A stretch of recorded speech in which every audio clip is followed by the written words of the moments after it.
KILLT Meltland. Now, this is a band who I had actually, well, I'd recommended a long time ago, back on one of the videos on my other channel, Baka Broadcast. This is Baka Breakdown. So Baka Broadcast is a channel where I more sort of do like reviews and more in-depth scripted stuff. But on this particular channel, I went and recommended them back in the 1st of October 2023. But I have to be entirely honest, I haven't really been following them since then as much as I should have been. There's been so many bands coming out. I've been following so many different bands that I have kind of let the side down on following more of KILLT Meltland. So here I am doing that now, catching up. I'm so glad to see that they are up to 7,000 subscribers since when I first did that review of them. I can't remember how many subscribers they had back then. Did I put it on the screen?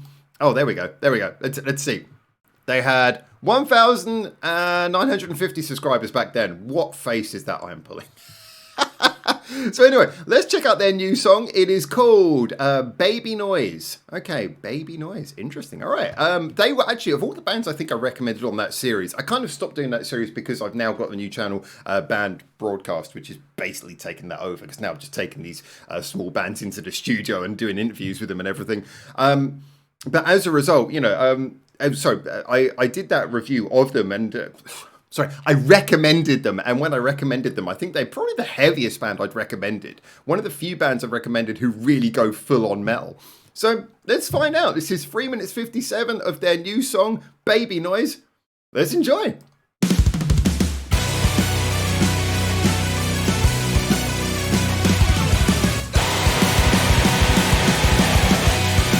I'm already loving that kind of colourful metal thing that they've...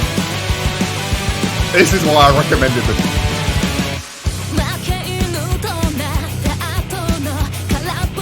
It's metal, but it's fun.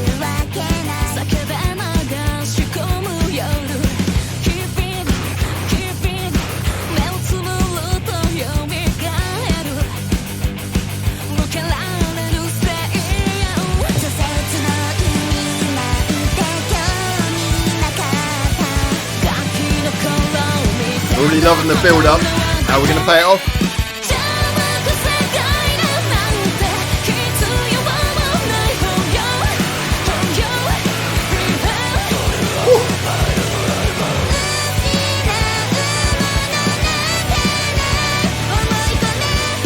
I don't know if I like that theme.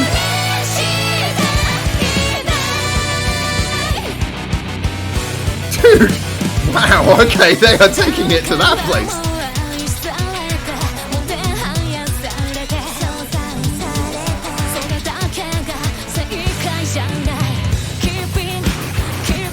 Get your revenge. I'm loving it again, the fact that you've got that little breakdown at the beginning of the second verse and everything. And the dual vocals. Staying fresh and varied. And you've got a good chorus to come back round to as well.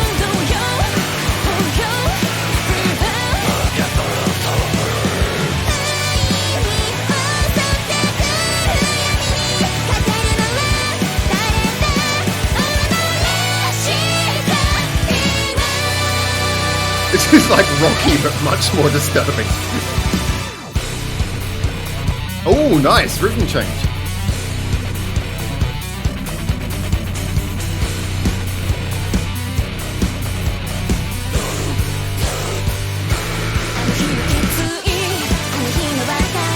That's a nice way to flip things up. I wonder how they're going to play this into the final chorus, or how they're going to end the song.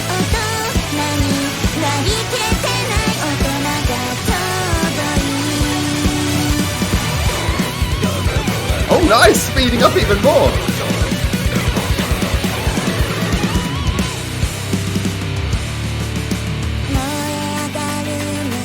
Oh, I'm loving the way they got all those sort of like tempo changes in there.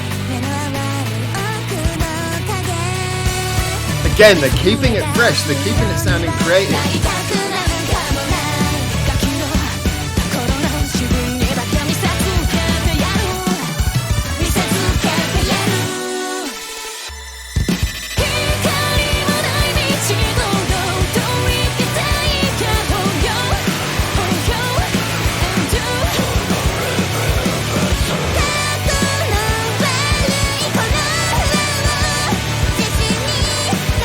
I think there's a lot about this. This is really well balanced, well thought out. So much about this, and it's just the result. It's got this brilliant heavy metal quality, but it's so refreshingly playful and interesting. There's a lot to break down in this one.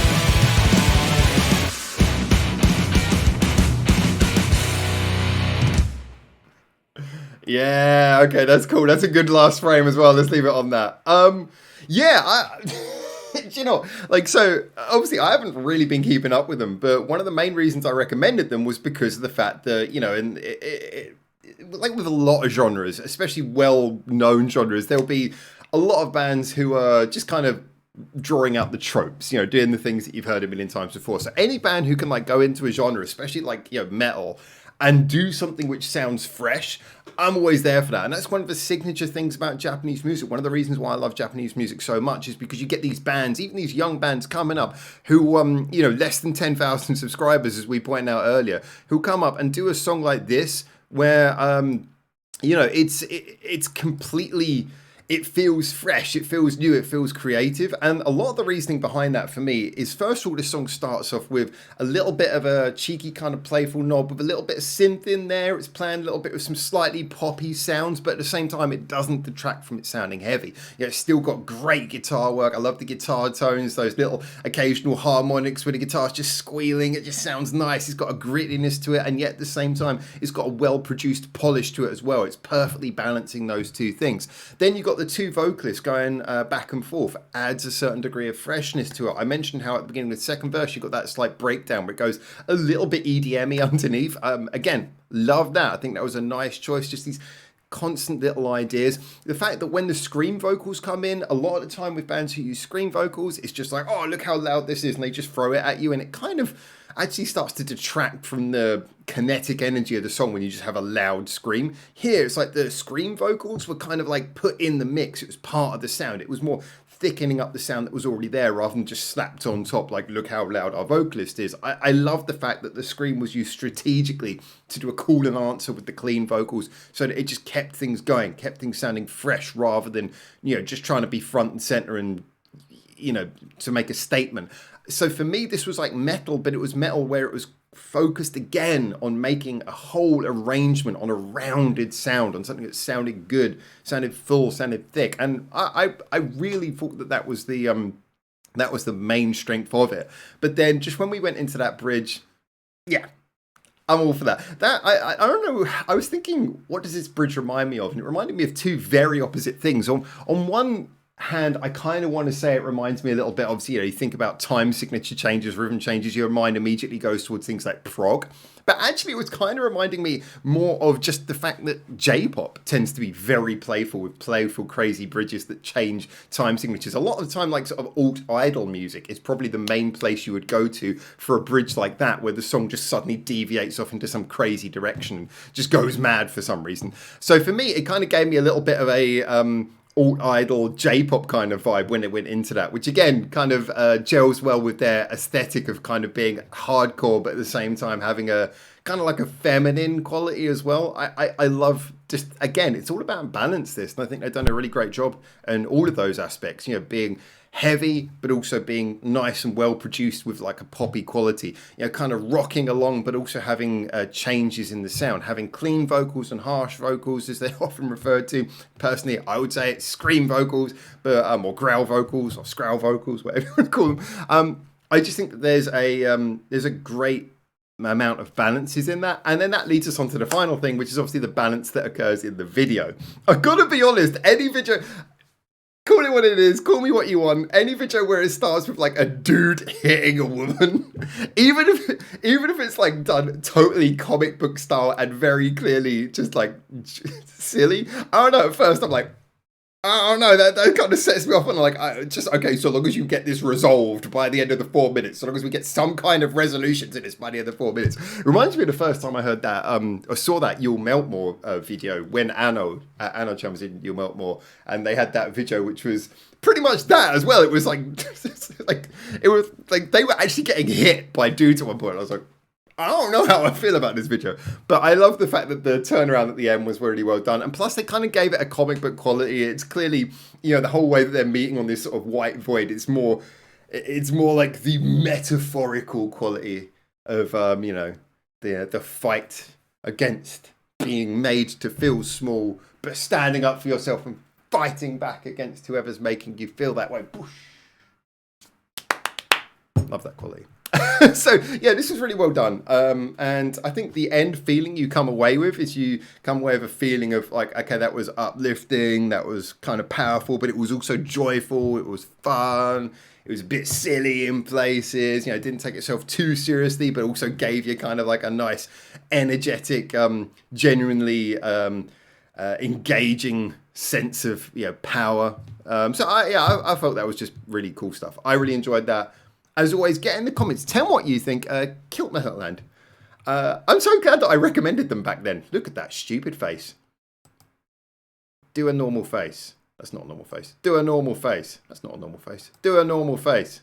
What the hell is wrong with my face? There I just look like a creepy guy who's sitting next to someone.